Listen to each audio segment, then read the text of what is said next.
Hi കൂട്ടുകാരെ, അസ്സലാമു അലൈക്കും. എല്ലാവർക്കും നമസ്കാരം. ഇന്ന് ചെമ്മീൻ കൊണ്ട് ഫ്രൈഡ് റൈസ് ഉണ്ടാക്കട്ടെ. അപ്പോൾ ഒരു 6 കിലോ ചെമ്മീൻ എൻ്റെ ഫ്രൈഡ് റൈസ് ഉണ്ടാക്കണം. അതിന് 1.5 കിലോ ചെമ്മീൻ ഉണ്ടായിരുന്നു എൻ്റെ അടുത്ത്. അപ്പോൾ അതുകൊണ്ട് ഒരു ഫ്രൈഡ് റൈസ് ഉണ്ടാക്കുക. അപ്പോൾ അത് നല്ലോണം നന്നാക്കി കഴുകി വാര വെച്ചിട്ടുണ്ട്. അപ്പോൾ അതിൽ ഞാൻ ഫിഷ് മസാലയുടെ പൗഡറില്ലേ അതും കൂടെ ചേർത്ത് ഉപ്പും കൂടെ ചേർത്തിട്ട് അളവും കാര്യങ്ങളൊക്കെ ഞാൻ കൊടുക്കുന്നുണ്ട് കേട്ടോ. അത് പരട്ടി വെച്ചിട്ടുണ്ടായിരുന്നു.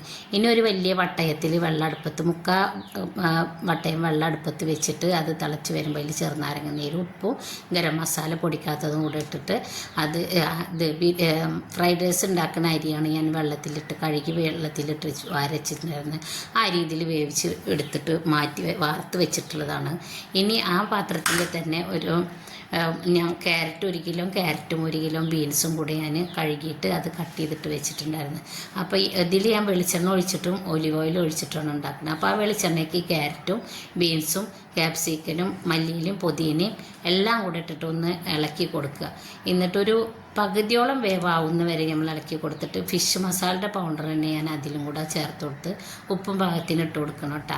ഇനി എല്ലാം കൂടെ മിക്സ് ചെയ്തതിന് ശേഷം പകുതി അതിൽ നിന്നിട്ട് മാറ്റി വെച്ചതിന് ശേഷം ഈ വേവിച്ച് വെച്ച ചോറില്ലേ അത് കുറച്ചിടുക. പിന്നെ അതിൻ്റെ ഒപ്പം ഈ മസാല വീണ്ടും ചേർക്കുക. അങ്ങനെ ഒരു 2-3 പ്രാവശ്യം നമ്മൾ ബിരിയാണി കൂടുതൽ ഉണ്ടാക്കുമ്പോൾ ദം ഉണ്ടാക്കുന്ന പോലെ ഇതേപോലെ ഇട്ട് കൊടുക്കുക.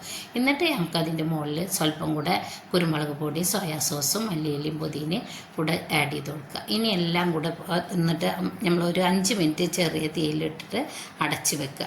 അങ്ങനെ അടച്ച് വെച്ചാൽ ഇതിൻ്റെ ഈ ചെമ്മീൻ ഫ്രൈഡ് റൈസ് നല്ല ടേസ്റ്റ്, നല്ല മണം വരുന്നുണ്ട്. അപ്പോൾ ഇത് നമ്മൾ ഇതേപോലെ എല്ലാം മിക്സ് ചെയ്തതിന് ശേഷം കോഴിമുട്ട വേണമെന്നുള്ളവർക്ക് ഇതിലേക്ക് നമുക്ക് പാകത്തിന് കോഴിമുട്ട എടുത്തിട്ട് സ്വല്പം കുരുമുളക് പൊടി ഉപ്പും കൂടെ ചേർത്തിട്ട് നമുക്ക് ഇതുപോലെ ചിക്കി എടുത്തിട്ട് അതുകൂടെ ആഡ് ചെയ്ത് കൊടുക്കുക.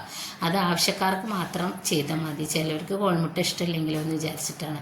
ഞാൻ എൻ്റെ താത്താരൊന്നും ചിക്കൻ കഴിക്കാത്ത കാരണമാണ് ഞാൻ ഈ ചെമ്മീൻ ബിരിയാണി ഉണ്ടാക്കിയത്, ചെമ്മീൻ ഫ്രൈഡ് റൈസ് ഉണ്ടാക്കിയത്. അപ്പോൾ നിങ്ങളെല്ലാവരും ട്രൈ ചെയ്ത് നോക്കണം. നല്ല അടിപൊളിയായിരുന്നു കേട്ടോ ഈ ചെമ്മീൻ ഫ്രൈഡ് റൈസ്. എല്ലാവരും ട്രൈ ചെയ്യാൻ മറക്കരുത്.